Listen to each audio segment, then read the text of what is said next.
जून है और दिन गुरुवार का है। पुलिस महकमे की खबर है और बिहार के डीजीपी एसके सिंघल साहब की कार्यशैली पर लगातार सवाल उठ रहा है और हमारा किसी से कोई निजी मतभेद नहीं है। मैं खबर दिखाने का जरिया हूं सिंघल साहब। जो बोर्ड की बैठक 3 महीने में होनी चाहिए, उस बोर्ड की बैठक को आपने 14 महीने में की है। जो जिनका 2 साल रिटायरमेंट का समय बचा हुआ है और जो 14 महीने के बाद ये बैठक आपने की है, 3 महीने के में ये बैठक होनी चाहिए थी।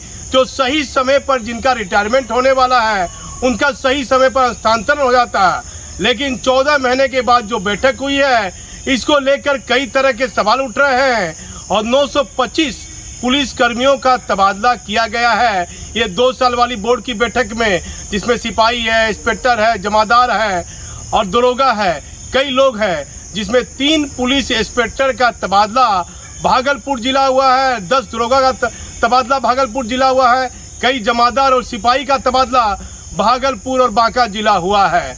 लेकिन सवाल उठता है सिंघल साहब, पुलिस मैनुअल बताता है कि ये 3 महीने में वेलफेयर वाली बैठक होनी चाहिए, आपने 14 महीने क्यों लगा दिए? सवाल तो उठेगा सिंघल साहब। 315/2020 के पुलिस आदेश को आपने रद्द कर दिया।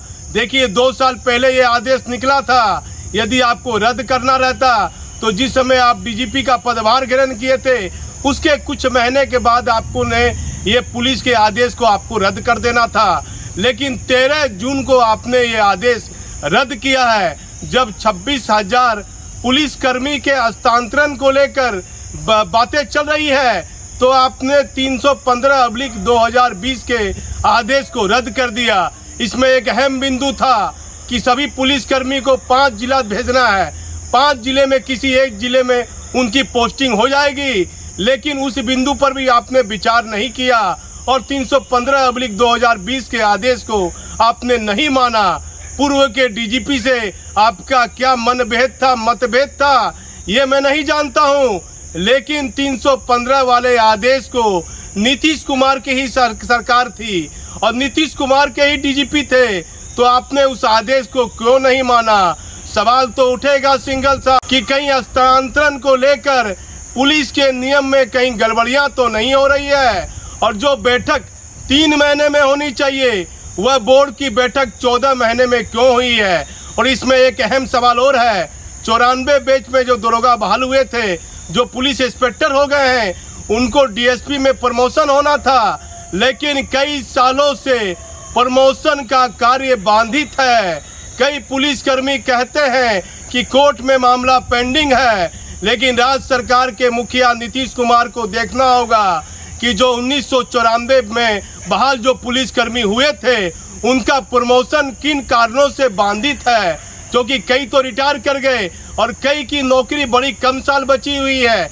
ऐसी परिस्थिति में 94 बैच के पुलिस इंस्पेक्टर और कर्मी को आपको प्रमोशन दे देना चाहिए, जिससे कि एक सरकार के फेवर में एक अच्छा संदेश जाएगा। कई वर्षों से प्रमोशन का कार्य बाधित है और डीजीपी साहब के कार्यकाल में ये 2 निर्णय से पुलिस कर्मी में कई तरह के सवाल उठ रहे हैं। पहला बिंदु 315/2020 जो रद्द कर दिया गया है, जो मान्य नहीं है।